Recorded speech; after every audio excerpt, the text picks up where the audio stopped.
Muy buenas noches, nosotras somos con todo en este inicio de mes, diciembre, ya el último del año 2024 y también inicio de semana. Gracias por estar con nosotras. ¿Cómo estás, Mon? Bien, Dulce, nos los dejas claro con tu suéter. Así es, ya, tal vez lo traiga todo este mes. Me parece muy bien, pues sí, porque no tenemos decoración, entonces tú puedes traerlo en tu suéter. Hay unos que le prendes y se prenden los foquitos, tal vez también adquiera uno de ellos. Muy bien, para que nos vean y estén pendientes también de los suéteres que va a traer Dulce. Bien, pues esta semana inició pues bastante mal para Ricardo Salinas Pliego. Ya no puedo decir uno de los magnates más ricos de México, porque al menos hoy ya fue expulsado de la lista de Bloomberg por esta pérdida que presenta Electra. De eso vamos a hablar. Y también en torno a el decomiso masivo de piratería de China. Bueno, el día de hoy locatarios de Izazaga 89 se bloquearon algunas avenidas en torno a Izazaga, ese edificio, para precisamente exigir que lo reabran y puedan seguir trabajando, porque alegan que ellos son mexicanos. Dulce, y en el Con Todo les tenemos datos sobre el fentanilo. Se habla mucho del papel que tiene México en esta crisis de muertes por el consumo del fentanilo. Bueno, hoy les hablaremos de los datos que nos dicen en México en contraste con Canadá y Estados Unidos, donde el consumo pues ha dejado a miles de personas muertas en los últimos años. Ahí sí hay una verdadera crisis. Bueno, pues va a estar buenísimo el programa del día de hoy. Una pausa y arrancamos. Sean bienvenidos, bienvenidas.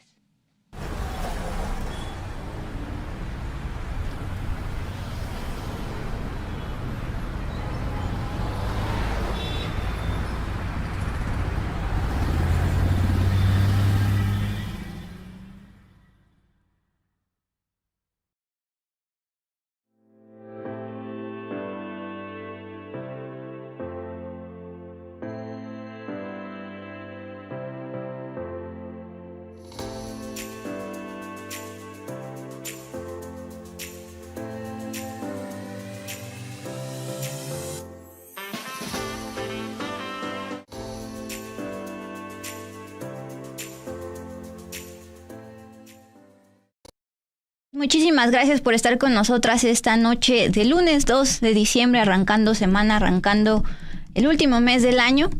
Bueno, pues vámonos directamente a las noticias en Al Hilo. Si ustedes se meten en estos momentos a el índice en tiempo real de Bloomberg de las 500 personas más ricas del mundo, va a encontrar, por supuesto, en primer lugar una tendencia que ha estado en los últimos días. Elon Musk, el dueño, entre otras cosas, de Tesla, electromovilidad, también de X, también interesado en el universo, etcétera, etcétera. Pero ya no va a encontrar el día de hoy, lunes 2 de diciembre, a Ricardo Salinas Pliego, pues hasta hace unos días uno de los hombres más ricos de México. Por ejemplo, esta que vemos en pantalla, gracias Luis, es de Forbes, otro de los que miden a los más ricos de México y del mundo. Uno, en el Bloomberg Billionaires Index no lo va a encontrar, y dos, en el de Forbes justamente lo encuentra así: los ganadores y perdedores del día de hoy, lunes 2 de diciembre, un ganador, Elon Musk, y uno de los perdedores junto con Warren Buffett. Ahí está, orgullo mexicano, Ricardo Salinas Pliego. Justamente la Bolsa Mexicana de Valores pues ya cerró por la tarde, y ahora sí podemos darle la cifra actualizada. 5,000 millones de dólares es lo que ha perdido Ricardo Salinas Pliego por justamente la caída en el valor de las acciones de Electra, una de las empresas de todo Grupo Salinas. Bueno, pues acuérdense que Electra pues había suspendido en la Bolsa Mexicana de Valores, envuelta en señalamientos de deber impuestos. Pues ahora, si Luis nos puede poner justamente esta picada que se ve en el histórico, ahí está. Año 2020, pandemia, tuvo un piquito en el 2021-2022, sus acciones llegaron a valer 1,623 pesos por acción, por ejemplo. Luego nos vamos al año 2024. En julio de 2024, su acción valía 944.95.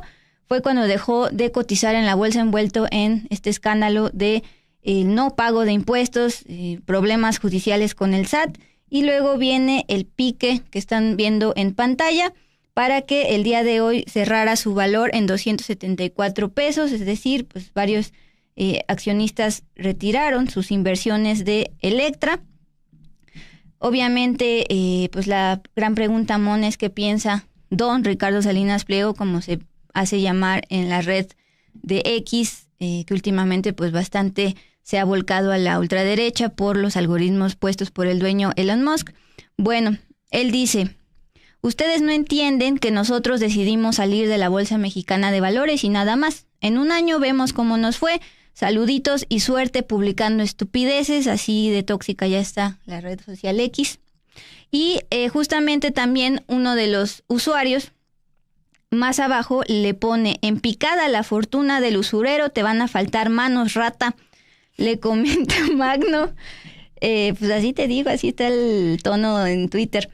Y él nada más contesta: pobrecitos. Este Magno, el que le dice usurero y rata, le pone las capturas precisamente de Forbes, que también Luis nos puede poner por favor cómo cerró en este pues, tiempo real de medir la riqueza de los millonarios, no solo de México, sino de México, sino del mundo. No sé si tengas la otra donde particularmente se ve Ricardo Salinas Pliego. Y no, ahí te va. Ahí está, justo. Bien, esa es la de Forbes, porque insisto, en la de Bloomberg ya de plano ni sale el día de hoy.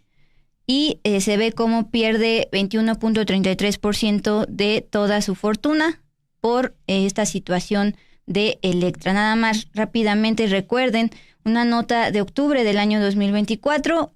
Una de las 3 principales calificadoras, Standard & Poor's, bajó en grado especulativo los bonos de esta empresa Electra, y su argumento justamente fue porque Salinas Pliego decidió mantener con el fisco, con el SAT, pues bastantes problemas judiciales. En su análisis, Standard & Poor's señaló algunas de las disputas que la empresa del magnate Ricardo Salinas Pliego mantiene con el SAT por el pago de impuestos atrasados. Eso fue en octubre del 24. En noviembre, hace unos días, Grupo Electra publica en la Bolsa Mexicana de Valores anunciando a sus inversionistas que ya se van, porque tras estar 30 años cotizando, de pronto dicen que no les conviene estar ahí. Considerando que hoy el mercado no maximiza el valor de la entidad tanto en lo digital como en lo físico a nivel nacional e internacional, y con la certeza de que más del 95% de los accionistas nos han manifestado su interés para privatizar la compañía, en esta asamblea se presentará y discutirá la cancelación de la inscripción de la entidad ante el Registro Nacional de Valores. Es lo que contestaba Salinas Pliego en Twitter. Ellos deciden irse, pero mientras ocurre este proceso, Bloomberg lo ha expulsado de los hombres más ricos, los empresarios más ricos de México y el mundo, y en Forbes pues lo colocan como uno de los losers, los perdedores del día de hoy. Sí, Dulce, y bueno, ahí tenemos la respuesta de Salinas Pliego diciendo, pues vamos a ver qué es lo que pasa más adelante. Y acá en el chat, por ejemplo, Rodolfo Salas nos pone Salinas Pliego. Creo que entendemos a qué se refiere con ese ruido. También le comente en Twitter a ver qué pasa. Que nos cuente qué le respondió Salinas Pliego a Rodolfo, si decide escribirle por allá.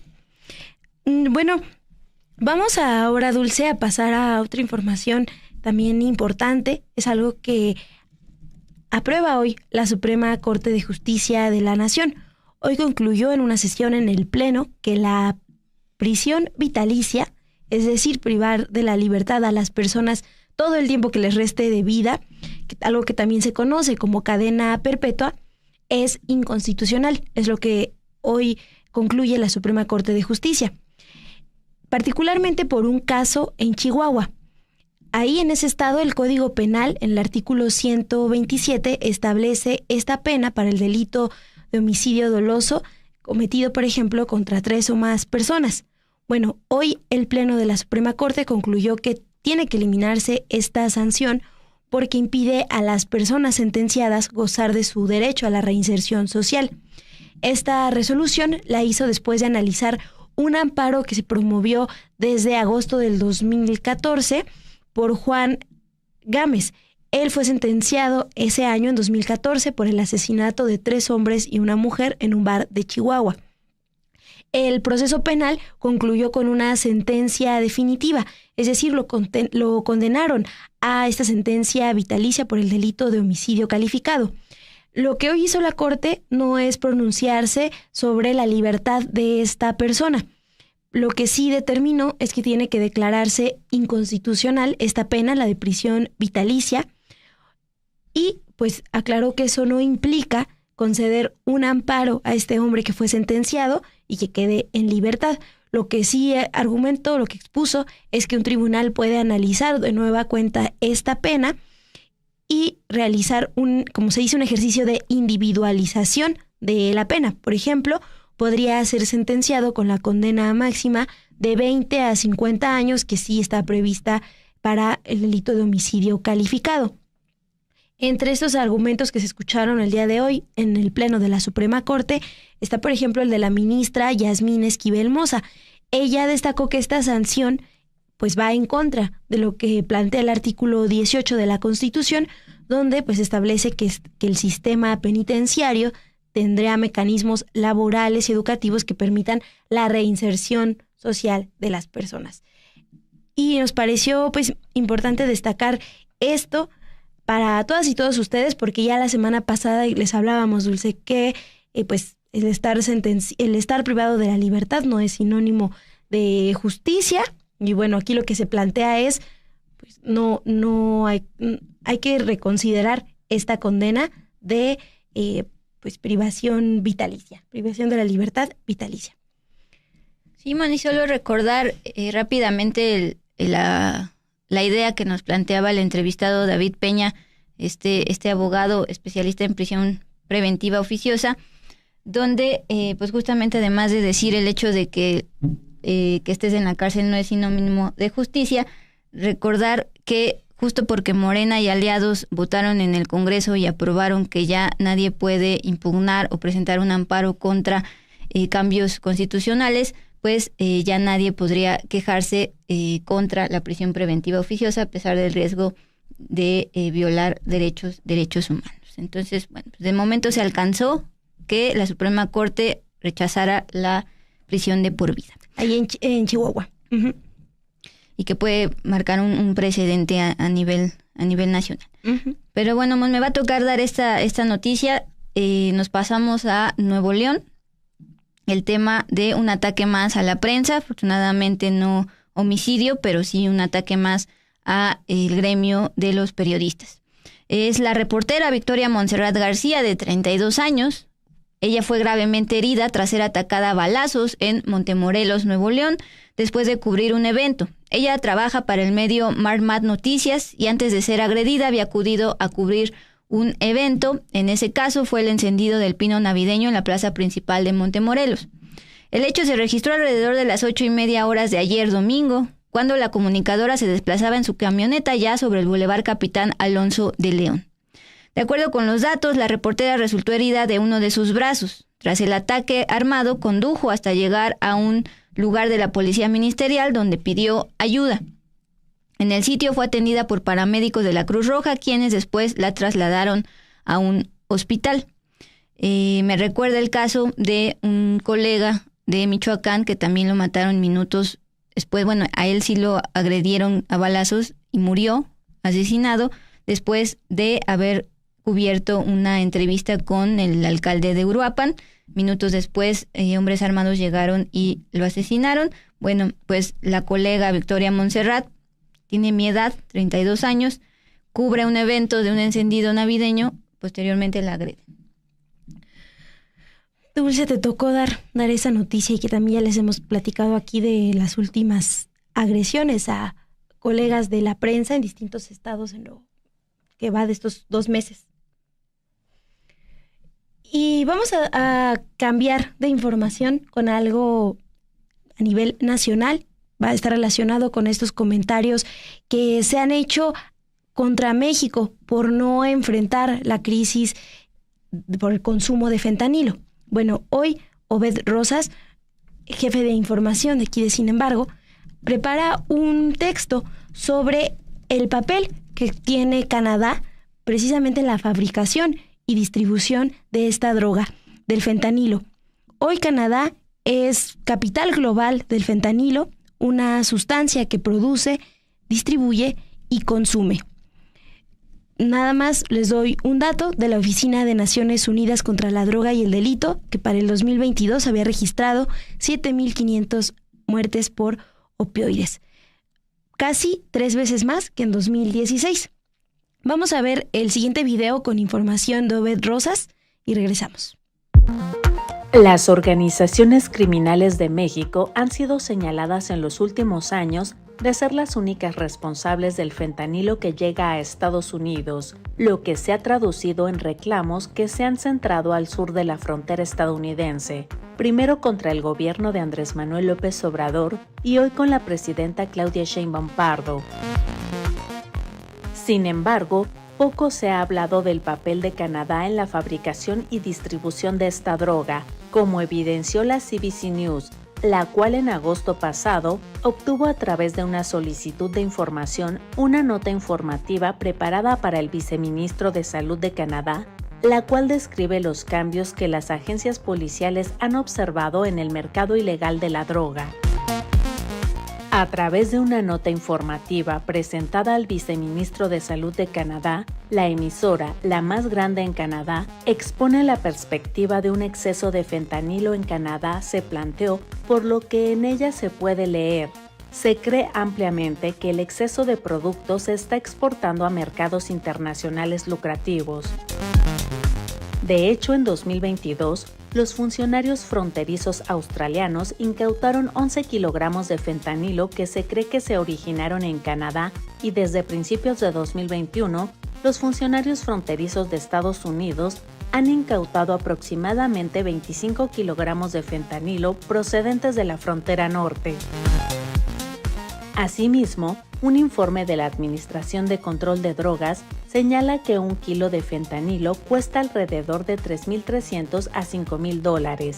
Este kilo se rebaja o mezcla para obtener de 16 a 24 kilos en total de la droga, misma que significa una ganancia de $1.9 millones. En tanto, The Washington Post reportó desde diciembre de 2023 que investigadores en Canadá afirmaron que los laboratorios clandestinos localizados en esta nación están produciendo fentanilo para usuarios domésticos, pero también para exportar a Australia, Nueva Zelanda y a Estados Unidos. Pero nada de eso dijo Justin Trudeau en la reunión que sostuvo con Donald Trump en Mar-a-Lago. De hecho, la embajadora de Canadá en Estados Unidos, Kirsten Hellman, quien estuvo presente en el encuentro, reiteró que es injusto agrupar a Canadá con México e incluso negó que Canadá exportara fentanilo. Hellman dijo a The Associated Press que esencialmente no hay tráfico de fentanilo de Canadá a Estados Unidos y aunque aceptó que hay incautaciones, sostuvo que las autoridades dicen que esas son incautaciones para uso personal y no tráfico criminal. Además, reiteró que el 99.8% del fentanilo incautado por las autoridades estadounidenses en Estados Unidos proviene de México. No obstante, enfatizó The Associated Press, Hillman evitó hablar sobre lo que se sabe en Canadá, de cómo los grandes laboratorios que se han desmantelado desde hace años no solo sirven para producir drogas y atender el mercado local, sino que en realidad salen de ese país a otras naciones.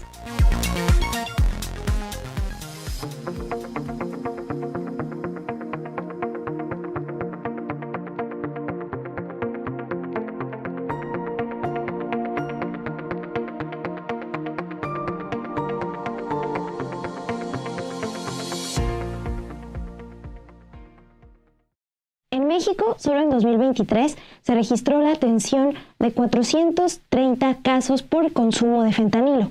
En contraste, en Canadá y en Estados Unidos, en los últimos años se han registrado miles de muertes por el consumo de esta sustancia.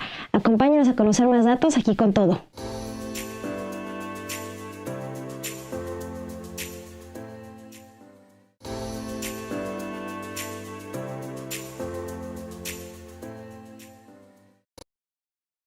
En México, en el marco de desigualdad, estigma y falta de acceso a servicios médicos, se registraron 430 casos de atención por consumo de fentanilo en 2023, un 29% más que en 2022, y esos casos se concentran en la frontera con Estados Unidos, en los estados de Baja California, Chihuahua, Sinaloa y Sonora, aunque se ha observado un incremento desde el 2018 y 22 urgencias por intoxicación de junio del 2023 a enero del 2024. Lejos se está de las miles de muertes registradas en Estados Unidos y Canadá. Esto lo expone el informe de la demanda y oferta de fentanilo en México, generalidades y situación actual, que fue presentado en abril de este año de 2024 por la Comisión Nacional de Salud Mental y Adicciones, la CONASAMA, que depende de la Secretaría de Salud. Ahí estamos viendo la demanda de tratamientos por consumo de fentanilo en México del 2013 al 2023. Sí ha crecido y estamos viendo que el último dato es del 2023 con 430 atenciones. Simón, sobre todo tuvo el pico a partir del 2018, un aumento, acá lo teníamos, de 29% de 2023 respecto a 2022, pero se vuelve nada respecto a la crisis de Canadá y Estados Unidos, que es precisamente lo que queremos darles cuenta. Y lo otro, el mapa que mostraba Luis, justamente es también enfatizar que este fenómeno de consumo, o al menos de tratamiento por consumo de fentanilo, se registra a nivel local, a nivel municipal y sobre todo en la frontera con Estados Unidos, que es justamente el principal consumidor, junto con Canadá. Estamos hablando de Baja California. No se bajó el problema Baja California Sur, pero también está en Sonora, en Chihuahua y en Sinaloa. Sí, Dulce, y pues hay que recordar, hay que plantear qué es el fentanilo. Bueno, es un opioide sintético cuyo uso médico es legal y por su potencial adictivo está regulado y vigilado por la Comisión Federal para la Protección contra Riesgos Sanitarios, la COFEPRIS. Es un analgésico más potente que la morfina, creado en Bélgica en 1960 y se usa para tratar el dolor intenso, por ejemplo, ante el cáncer o el dolor crónico que es resistente a otro tipo de medicamentos. Pero en los últimos años se ha registrado un alto uso de fentanilo fabricado de manera ilícita, ya que es una sustancia psicoactiva 100 veces más potente que la morfina y 50 veces más potente que la heroína.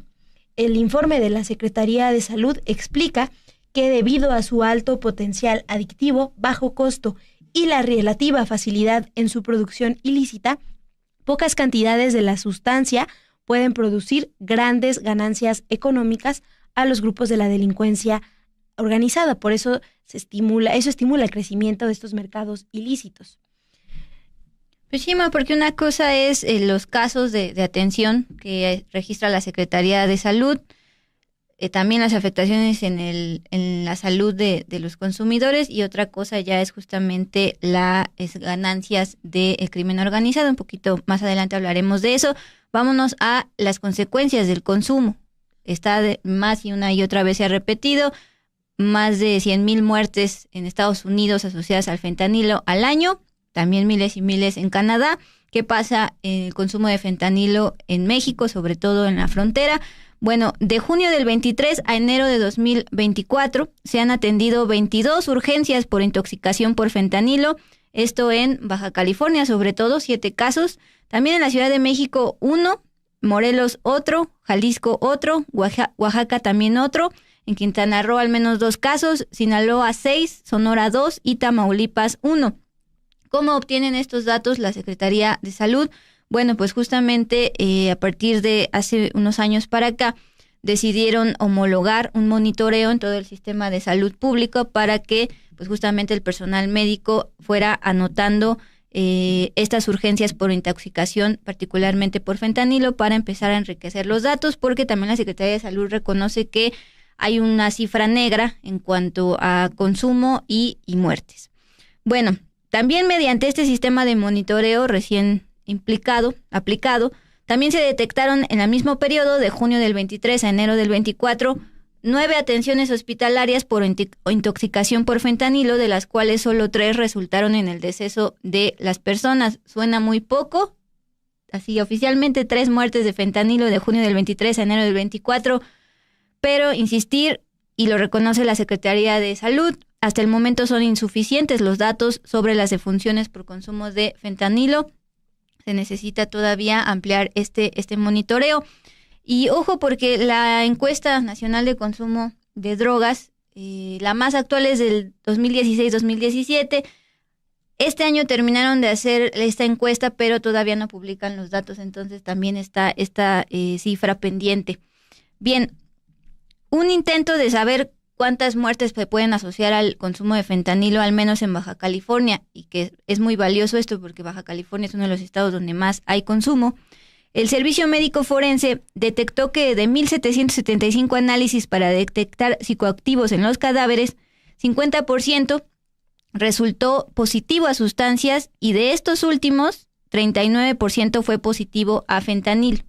Finalmente, de esos 351 casos, el 71% murió por insuficiencia respiratoria, que suele ser un síntoma característico de la sobredosis por uso de fentanilo. Entonces, podría decirse que 249 personas fallecieron por insuficiencia respiratoria aguda, que es uno de los principales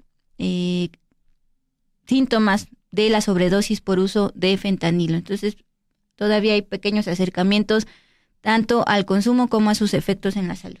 Sí, Dulce, y lo que plantea también la Secretaría de Salud en su informe es que este incremento en la cantidad de usuarios de fentanilo es significativo a nivel local, no nacional, pero la principal preocupación está en torno a la alta letalidad de consumir el fentanilo. Bueno, vamos, Dulce, con los datos de Canadá y de Estados Unidos, cómo contrastan con los que se tienen acá en México. En Canadá, desde abril del 2016, el gobierno de la provincia Columbia Británica, que se ubica al oeste del país y que es frontera con Estados Unidos, declaró una crisis por el consumo de fentanilo. En esa provincia, por ejemplo, está Vancouver, una de las ciudades más pobladas del país. Y la crisis la declaró esta provincia de Canadá 1 año y medio antes que el gobierno de Estados Unidos, cuando Donald Trump era presidente. Él anunció esta crisis en octubre del 2017 por el incremento de muertes relacionadas con la sobredosis de opioides. Bueno, datos de la Agencia de Salud Pública de Canadá, los más actualizados, muestran que entre enero del 2016 y marzo del 2024 se registraron 47,162 muertes por aparente toxicidad de opioides. De enero a marzo de este año, el 84% de las muertes accidentales aparentes por toxicidad de opioides en Canadá ocurrieron justo en Columbia Británica, también en Alberta y en Ontario. El 72% de estas muertes registradas son de hombres y ocurrieron mayormente, en un 31%, entre personas de 30 a 39 años de edad.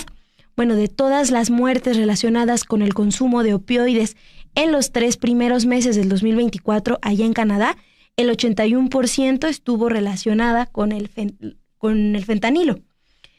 También la Agencia de Salud Pública de Canadá informa que el porcentaje de muertes relacionadas con el fentanilo ha aumentado un 42% desde el 2016, cuando comenzó la vigilancia nacional de este consumo, y lo que se aclara es que parece haberse estabilizado en los últimos años. De hecho, los datos de esta misma agencia de Canadá, que fueron analizados por el medio Inside Crime, muestran cómo en Columbia Británica pasaron, por ejemplo, de 12.8 muertes por cada 100,000 habitantes en 2016 a 41.3 en septiembre del 2023. Pues por estos datos que alertaron a Canadá, Columbia Británica se convirtió en la primera provincia de ese país en despenalizar el uso de drogas duras como parte de sus esfuerzos para abordar esta crisis mortal de opioides. Pero las críticas a este programa llevaron a que en mayo se aprobara una solicitud para volver a criminalizar el uso de estas drogas ilícitas en espacios públicos. Hay un mapa que a ver si les podemos compartir, que muestra pues justo ese crecimiento del consumo de fentanilo, las muertes relacionadas con el fentanilo allá en Canadá. Ahorita en un ratito que lo tengamos regresamos a ese dulce. Y mientras voy con los datos en Estados Unidos. Bueno, allá en Estados Unidos, las autoridades del área de salud señalan que los índices de muertes por sobredosis comenzaron a aumentar constantemente en la década de 1990, esto pues debido a los analgésicos opioides y después seguidos por oleadas de muertes provocadas por otros opioides como la heroína y hasta ahora el fentanilo, que se usa de forma ilícita. Los datos en Estados Unidos muestran, son de los Centros para el Control y Prevención de Enfermedades, CDC por sus siglas en inglés. Ahí muestran que en ese país las muertes por sobredosis de drogas aumentaron del 2019 al 2022. Ese último año se reportaron 107,941 muertes por sobredosis de drogas. Por ejemplo, sobre el consumo específico de fentanilo se reportó que las muertes de opioides sintéticos, principalmente fentanilo fabricado ilícitamente, siguieron aumentando con 73,838 muertes por sobredosis notificadas en 2022. Eso pues en cuanto a Estados Unidos. A ver, espera, quiero rescatar este dato de las 47,000 muertes, porque se dice mucho de las 100,000 muertes en Estados Unidos al año. En Canadá, según la Agencia de Salud Pública de Canadá, aquí planteas de enero del 16 a marzo del 24, pues casi 8 años, se registraron 47,162 muertes por aparente toxicidad de opioides. Al menos las reconocidas serían muchísimo menos que en Estados Unidos al año, pero aún así son muchísimas respecto a las 3 muertes que al menos a nivel oficial está reconociendo la Secretaría de Salud aquí en México. Sí, Dulce, y sabes que este dato que también me llamó mucho la atención, el de los 3 primeros meses del 2024, que las muertes relacionadas con el consumo de opioides en Canadá, el 81% está relacionado con fentanilo. Entonces, pues sí muestra el nivel de consumo en ese país. Y me decía Luis que nos puede mostrar un mapa. Mira, que es interactivo, ¿no? Sí, lo realiza este medio Inside Crime y es interesante porque se ve cómo ha aumentado las muertes por intoxicación de fentanilo por cada 1,000 habitantes. Esto en Canadá. En Canadá, exacto, en las provincias de Canadá, del 2016 a septiembre del 2023. Mira cómo sí se empieza a ver muy, muy rojo. Ajá. Ahí incluso esta Columbia Británica es el que se ve más, con más muertes, y es pues en la primera provincia de Canadá donde se empezó a despenalizar este uso de drogas duras. Y es ahí donde se declara la crisis por las muertes relacionadas al consumo de fentanilo. Entonces sí es bastante interesante. Y también son datos de la Agencia de Salud Pública de Canadá. Ajá, la misma fuente. Es información oficial.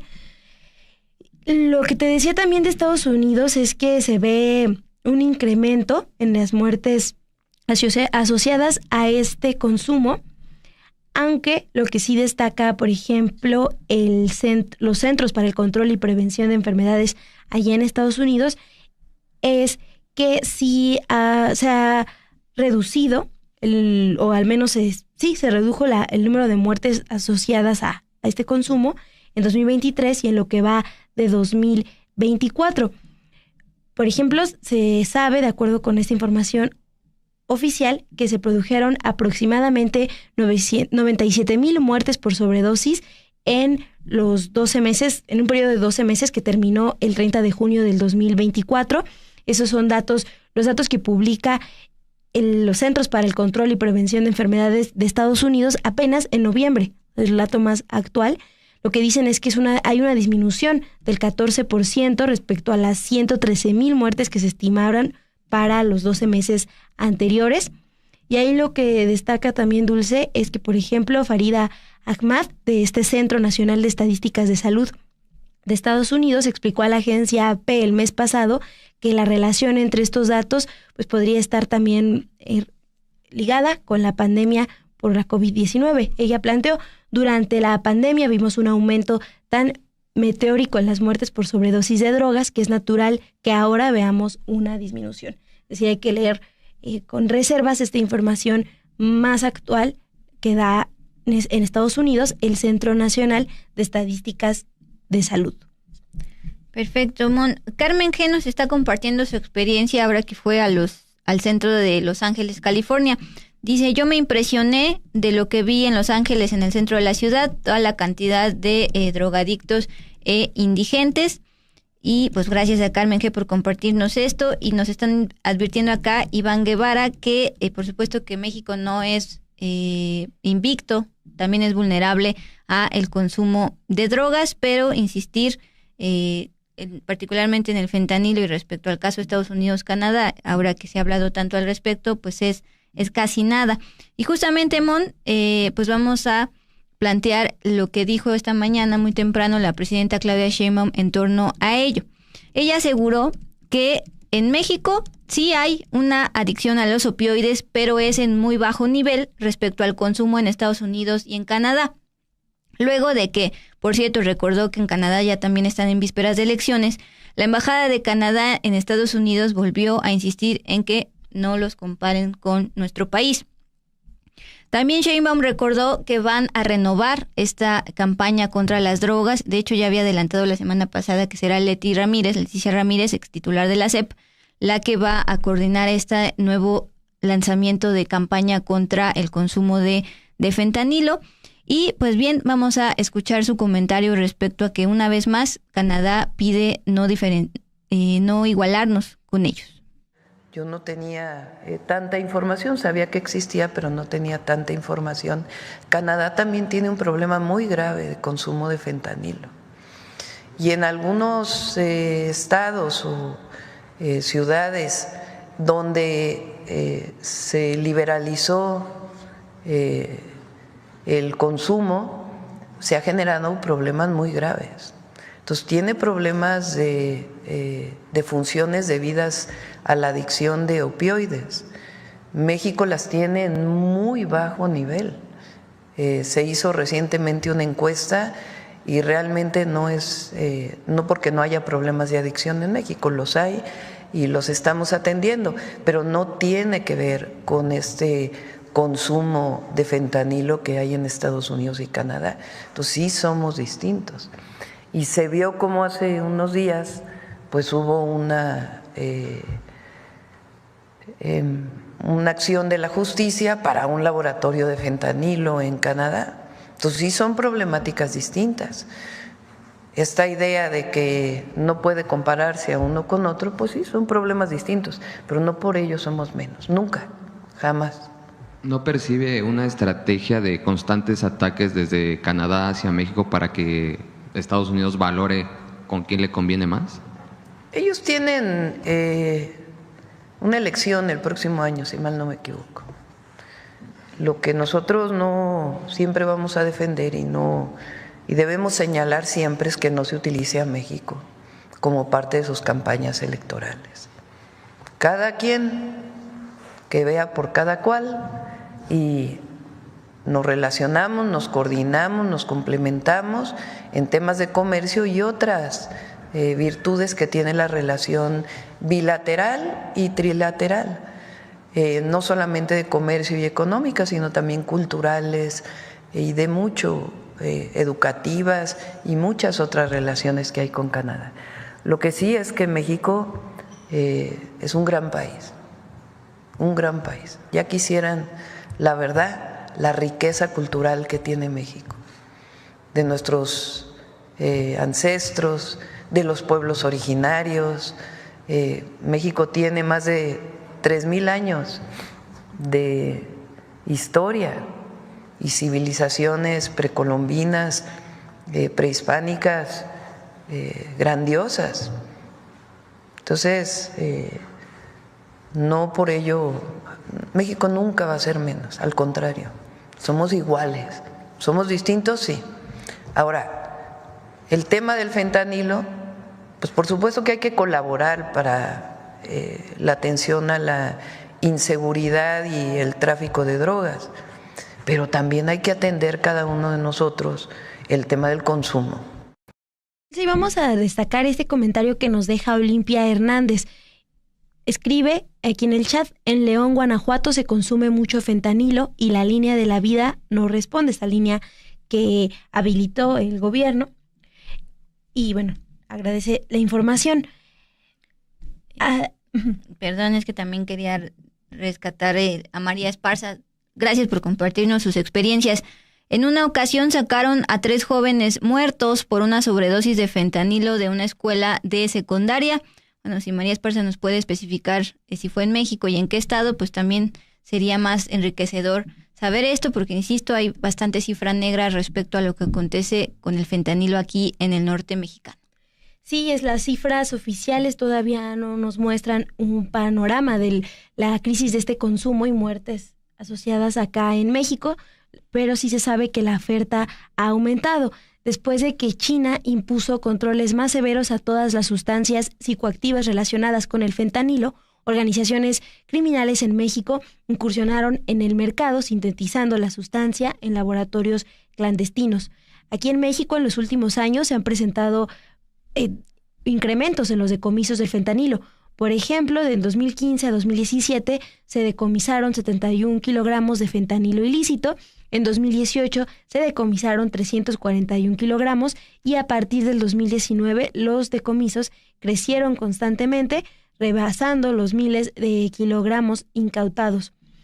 De acuerdo con el Esfuerzo Nacional en el Combate al Narcotráfico y Actividades de Seguridad Pública, sobre todo se ha decomisado fentanilo en Baja California, Chiapas, Chihuahua, Coahuila, Durango, Jalisco, San Luis Potosí, Sinaloa y Sonora.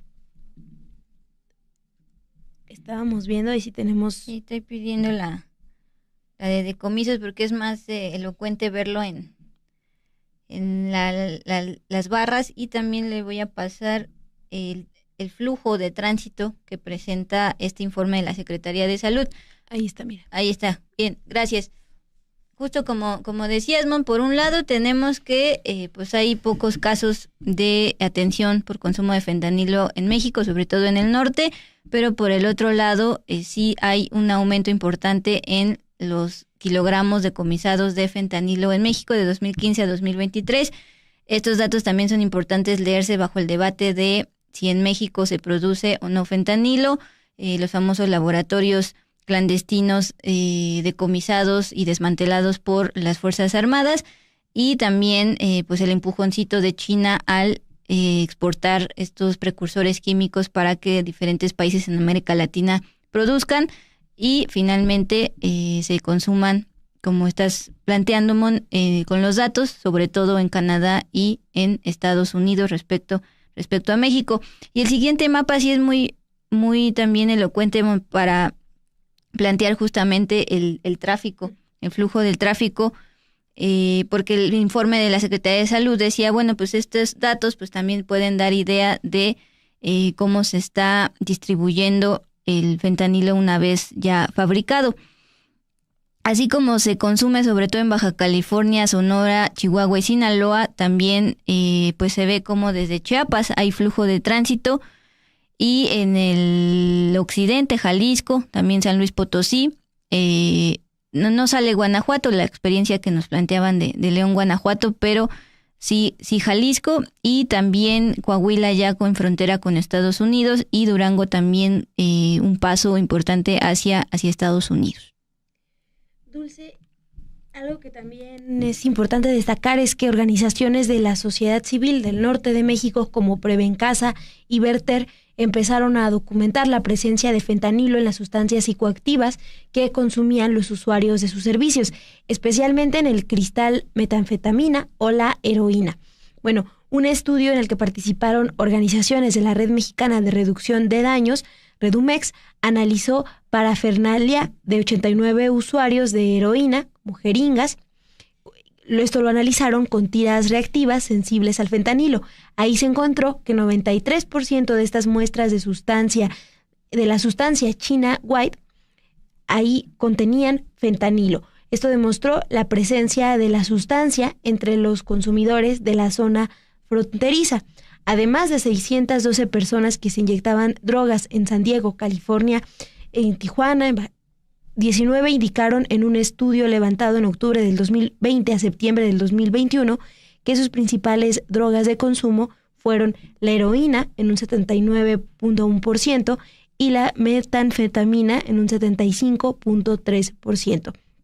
Pero el uso de fentanilo en los últimos 6 meses fue reportado por 31% de las personas. Además, pues sí es preocupante porque el 18% de estas personas dijo haber consumido esta sustancia China White, en donde pues se encontró la presencia de fentanilo. Es que justo eso, Mon, este famoso concepto de China White, justamente a partir de ahí en México se empezó a detectar el fentanilo. Al inicio lo mezclaban con metanfetamina o con heroína y ya después se empezó a separar estas pastillitas azules que veíamos que son el famoso fentanilo. Sí, pues se nos habla también de la importancia de estos estudios, estos análisis que se hacen desde las organizaciones que trabajan en el norte del país, pues a falta de cifras como tal actualizadas hasta este año. Ahora nos vamos con la sobredosis. Respecto a la experiencia de sobredosis en los últimos 6 meses, dijeron experimentar 89% de los usuarios de heroína tuvieron sobredosis, otro 89% de usuarios de metanfetamina, 63% de usuarios de fentanilo y 34% de quienes usaron la China White, que es esta mezcla entre fentanilo y otros opioides. Pero más allá de la frontera con Estados Unidos, ahí veíamos en el mapa que en el flujo de tráfico sí aparece Jalisco. Bueno, el informe de la Secretaría de Salud rescata un caso en Jalisco. En una muestra de cabello de 300 mujeres embarazadas, se encontró que existía consumo de sustancias psicoactivas en 127 de ellas. De estas 127 que dieron positivo en algún consumo de alguna sustancia, en 3 de los casos positivos sí se encontró que la sustancia de consumo fue fentanilo. Entonces, a partir de esta muestra de mujeres embarazadas en Jalisco, se halló que también se está consumiendo en esa entidad. En otros ámbitos, como digamos más comunes, que se consuman drogas, como los festivales de música electrónica, el colectivo Reverdecer halló en 2 de 4 muestras de cocaína el fentanilo también estaba presente, pues estas mezclas que hacen. En tanto, en aguas residuales, por todo el proceso de los organismos. El reporte de la Secretaría de Salud refiere el hallazgo de fentanilo en aguas residuales. Esta sustancia, junto con otra llamada norfentanilo, se encontraron en niveles superiores al límite de detección y cuantificación en 2 ciudades, Tijuana, Baja California, y también en San Luis Río Colorado, ubicada en Sonora y muy cerca de Mexicali, Baja California. Estas concentraciones fueron particularmente altas justamente en fines de semana en estas aguas residuales. Dulce, y bueno, desde el gobierno federal se ha anunciado que fortalecerán la campaña contra el consumo de drogas, compartida con el presidente electo de Estados Unidos, Donald Trump. La presidenta Claudia Sheinbaum pidió a las y los jóvenes no acercarse al fentanilo porque es mortal, y a las familias les pidió evitar que sus hijos consuman esta sustancia. Lo que es cierto es que, pues ya lo decías, a veces en estas muestras que se hacen en los festivales de música, las personas compran una sustancia y al analizarlas, pues resulta que están contaminadas con fentanilo. Si te parece, vamos a escuchar qué es lo que anunció la presidenta Claudia Sheinbaum sobre esta campaña para evitar el consumo de fentanilo. La crisis de los opioides, del consumo de opioides en Estados Unidos es producto de las farmacéuticas. Hay documentos, está reconocido por asociaciones, de cómo algunos medicamentos para el dolor que utilizaban ya opioides químicos o que tienen una composición química similar a los opioides, se originó incluso una demanda que ganaron quienes demandaron a una empresa farmacéutica porque hicieron campañas para consumir este medicamento, que no era el fentanilo, pero era un medicamento que inicia con estos medicamentos que no curan el dolor, sino que minimizan el dolor por cierto tiempo cuando se consumen.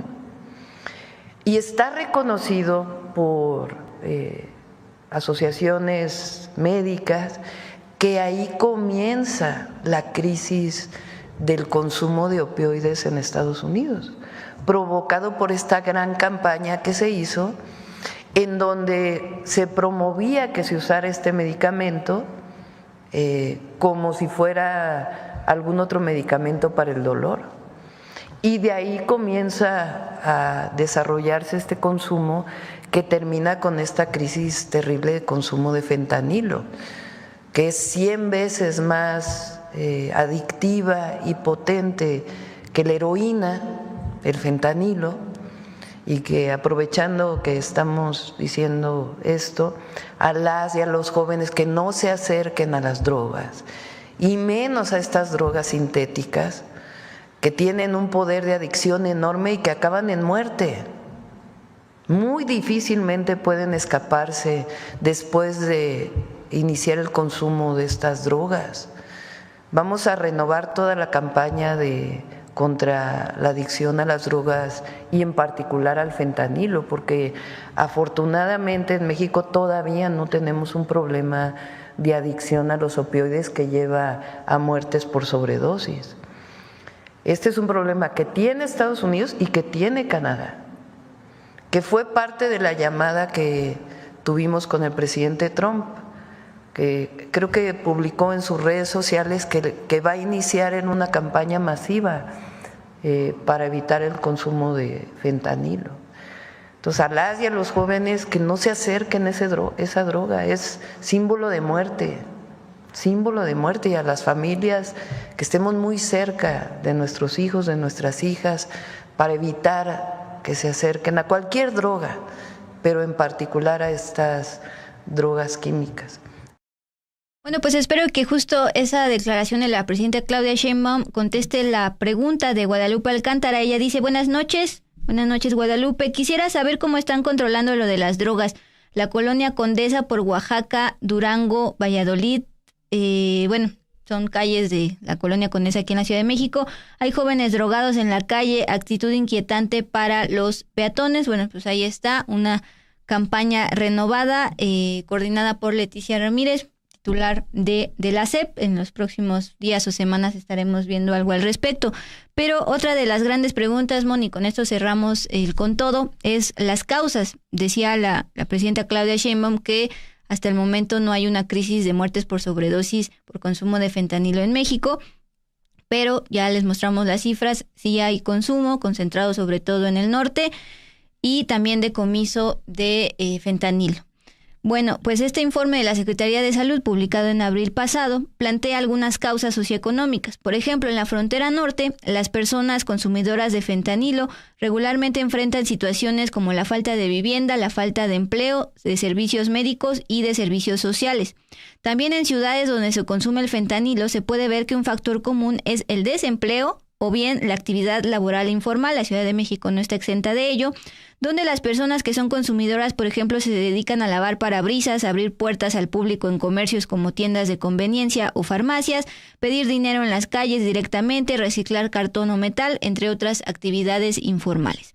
Otro aspecto es que al no contar con documentos oficiales, viven en las calles, no se encuentran inscritas en ningún tipo de seguridad social pública y por ende no acceden a programas de prevención. Y ya por último, Mon, el estigma en general asociado con el uso de sustancias psicoactivas juega un papel importante en el mantenimiento del consumo, ya que puede dificultar que las personas busquen ayuda y para dejar esta adicción mortal. Un ejemplo solamente: en Tijuana, las personas consumidoras ante este estigma pues son orilladas a vivir en lugares como el río Tijuana a consecuencia de esta segregación. Pues Dulce, ahí tienen ustedes los datos, y aquí, por ejemplo, un comentario de Rodolfo Salas: en Estados Unidos no combaten las causas de drogadicción, ahí solo quieren que no ingresen drogas en su territorio. Pues Dulce, con esta información cerramos el con todo de hoy, 2 de diciembre, para irnos al cierre con información también importante. Hoy, locatarios de la Plaza Izazaga 89, en donde la semana pasada el gobierno federal realizó el primer aseguramiento de mercancía pirata de origen chino, bloquearon avenidas del centro histórico cerca de esta plaza para exigir que el lugar sea reabierto y así puedan continuar trabajando.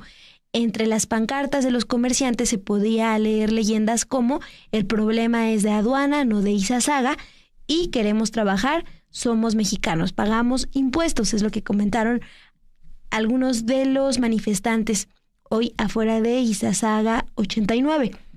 Los protestantes enfatizaron que durante el operativo no hicieron distinción, ya que no todos son delincuentes, es lo que estuvieron externando, y hay comerciantes mexicanos. Hay que recordar que durante este operativo, coordinado con varias instancias gubernamentales, se decomisaron en total 262,334 piezas con juguetes con un valor de 7.5 millones de pesos. Y también recordar que la semana pasada el secretario de Economía, Marcelo Ebrard, aseguró que esta es la punta del iceberg de los decomisos que se van a ampliar a nivel nacional, y también dijo que revisarán a los agentes de las aduanas. Si es necesario, seguirán estos decomisos. Fue lo que expuso este lunes la presidenta Claudia Sheinbaum. Por ejemplo, estamos viendo también pancartas que dicen "regularización sí, piratería no", "no toda la plaza es china, la mayoría somos mexicanos, somos emprendedores mexicanos". Son algunos de los mensajes que se leyeron hoy en las cartulinas que llevaron manifestantes afuera de, les repito, Izazaga 89. Pues Simón, y pues justo hoy la presidenta dice que si es necesario continuarán estos operativos porque solo fue el inicio, el de Izazaga va a haber a nivel nacional, de acuerdo con el secretario de Economía. Y ya para despedirnos y hablando de economía, Mon, hablando de Navidad, de dinerito, leía un meme que espero el dinero no me cambie, pero ya viene el aguinaldo, gracias a Dios, para quienes trabajan en el sector formal. Y nuestra querida compañera Guadalupe Fuentes en Estudio B, el canal hermano de YouTube de Sin embargo al aire, plantea en su programa Usted, Yo y Otros como Yo 20 preguntas frecuentes sobre el aguinaldo, que es un derecho de los trabajadores del sector formal. En este programa, que ya está disponible en el canal de Estudio B, pero también en Sin embargo MX, el portal de Sin embargo, se explica que debemos recibirlo antes sí o sí del 20 de diciembre, o de lo contrario ya podríamos echar bronca ante la Procuraduría Federal de la Defensa del Trabajo, la Profedet, para decir, pues mis patrones no me están dando mi derecho al aguinaldo. Si trabajaron todo el año le corresponde una quincena, y si no, la parte proporcional. ¿Quiénes tienen derecho al aguinaldo? Esta prestación aplica para todos los trabajadores que prestan sus servicios de manera subordinada a un patrón, cuya relación de trabajo se rija por la ley y, por supuesto, que esté en el sector formal. ¿Qué cantidad debo recibir de aguinaldo? Les planteaba, si trabajaron durante todo el año, pues van a recibir por lo menos 15 días de salario, por lo menos. Hay unos afortunados que les dan más. A los empleados del sector público les corresponden al menos 40 días de salario por un año de servicio. Qué bien. Los trabajadores eventuales tienen derecho al aguinaldo, sí, también. La Ley Federal de Trabajo no hace distinción o señala excepción alguna que los excluya del mismo. Finalmente, los trabajadores contratados por honorarios tienen derecho al aguinaldo. Ojo, no, excepto que exista una subordinación con algún patrón en particular. Dulce, pues sí, con esta información les invito a que vayan al canal de Estudio B a ver el programa Usted, Yo y Otros como Yo, porque además resuelve otras dudas. Aquí les planteamos 4, las más comunes sobre los aguinaldos, pero allá en Estudio B, Guadalupe Fuentes resuelve otras 16 preguntas importantes. Sí, recomendarles este programa todos los lunes en Estudio B a la hora, a partir de las 8:30, pero lo puede ver en otro horario, obviamente, para que esté aquí en Dos con Todo. Pues, Mon, gracias por habernos acompañado en este inicio de semana, también de mes. Agradecemos, como siempre, a Ilse García y Ana en producción, a Luis Mata en operaciones, Ana Méndez en diseño. y a Leo también, que ahí anda por ahí. Muchos de ustedes preguntan por él. Bueno, ahí anda el buen Leo. Y muchísimas gracias por todo. Nos vemos mañana, Dulce, ya lo saben, 8:30 acá por Sin Embargo al Aire, 2 con todo.